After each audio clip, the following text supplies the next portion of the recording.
Selamat pagi pemirsa, apa kabar Anda hari ini? Kembali lagi bersama saya Cynthia Kris Yuwono dalam News Online. Seperti yang kita ketahui sejak pertengahan Januari 2020 hingga hari ini, COVID-19 masih menjadi masalah utama di setiap negara di seluruh dunia. Tak lepas pengaruhnya terhadap kegiatan perekonomian Indonesia. Lantas, apa saja yang perlu kita ketahui dampak dari COVID-19 terhadap perekonomian Indonesia? Mari kita simak liputannya bersama rekan saya, Susilawati. COVID-19 telah membuat perekonomian dalam negeri mengalami kontraksi. Beberapa negara bahkan memprediksikan pelemahan ekonomi dunia. Hal itu pun berdampak kepada perdagangan internasional Indonesia. Data April 2020 menunjukkan ekspor Indonesia mengalami defisit sebesar 0,34 miliar dan impor mengalami surplus sebesar 2,25 miliar. Negara-negara yang menjadi tujuan utama ekspor Indonesia juga mengalami kontraksi ekonomi. Bagaimana langkah pemerintah dalam menerapkan kebijakan perdagangan internasional di tengah pandemi COVID-19? Lalu, apa saja dampaknya bagi perekonomian Indonesia?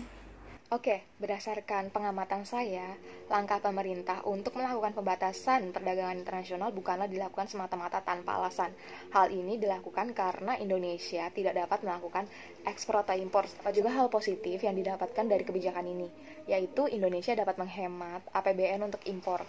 Tapi terdapat juga dampak negatifnya, yaitu angka ekspor menurun dan mengurangi pendapatan negara di dinas ekonomi, di mana aktivitas ekonomi itu melibatkan interaksi antar orang. Sebelum menerapkan kebijakan tersebut, pemerintah pasti sudah melakukan kalkulasi terhadap perekonomian Indonesia, sehingga pemerintah berani untuk mengambil keputusan sedemikian rupa. Ketersediaan kebutuhan masyarakat juga pasti sudah diprediksi dong oleh pemerintah. Rupiah sempat menyentuh angka 16.000 per dolar dan dicatat sebagai level tertinggi sejak 1998. Saat ini, bagaimana keadaan nilai tukar rupiah? Banyaknya investor asing yang menjual sahamnya pun memengaruhi nilai tukar rupiah terhadap dolar. Seperti yang kita ketahui, jika bahan baku atau barang yang kita dapat itu merupakan barang impor, maka akan berdampak pada harga jual pastinya. Berarti, untuk menutup biaya produksi, maka harga jualnya harus naik. Ketika naik, apakah daya beli masyarakat ada? Apakah jika daya beli masyarakat rendah atau bahkan tidak ada, maka barang tersebut tidak akan laku pastinya. Nah, inilah yang akan mempengaruhi pergerakan ekonomi kita. Data per tanggal 21 Maret yang lalu, nilai tukar rupiah menyentuh angka hingga Rp16.000 untuk 1 dolar dan menjadi yang terlemah dalam kurun waktu 5 tahun terakhir. Namun, untuk data per hari ini, nilai tukar rupiah menguat menjadi sekitar 15.000. Kira-kira bagaimana kondisi dari pasar valuta asing saat ini? Keadaan ini mengalami penurunan, sebab suku bunga juga ikut turun. Itu tidak akan efektif mendorong permintaan dari kredit, sebab banyak investor yang mulai menarik investasinya dari Indonesia, di mana akan diperkirakan adanya penurunan dalam rupiah yang turun sebesar 20 BPS menjadi 8,44% secara QOQ. Hal ini dikarenakan rata-rata suku bunga kredit modal kerja dan kredit investasi diperkirakan juga akan turun masing-masing sebesar 4 BPS dan 5 BPS. Dari kuartal 1 2020 menjadi 11,17% dan 11,22%.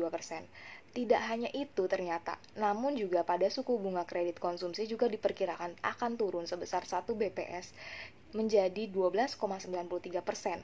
Kebijakan apa saja dapat diterapkan untuk menjaga stabilitas moneter dan pasar keuangan akibat COVID-19 ini? Di bidang fiskal, pemerintah melakukan kebijakan refocusing kegiatan dan realokasi anggaran. Nah, kementerian lembaga Pemda diharapkan memperbanyak program padat karya, termasuk dana desa. Sedangkan insentif dunia usaha dilakukan untuk membantu usaha-usaha, khususnya UMKM dan sektor informal. Kemenko juga menerbitkan PMK 23 tahun 2020 yang memberikan stimulus pajak untuk karyawan dan dunia usaha. Nah, sekarang di bidang moneter, mengendalikan inflasi dan memberikan stimulus moneter untuk dunia usaha. Diharapkan ada relaksasi pemberian kredit di dunia usaha. Kembali lagi ke kitanya, jika pemerintah sudah menerapkan tapi masyarakatnya tidak support atau tidak mendukung dan tidak menjalankan kebijakan tersebut, maka akan sia-sia. Baik, terima kasih Putri Resia atas waktunya dan informasi yang diberikan. Demikianlah news online hari ini.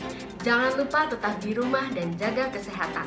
Saya Cynthia Krisyuwono mewakili seluruh kerabat kerja yang bertugas mengucapkan terima kasih dan sampai jumpa.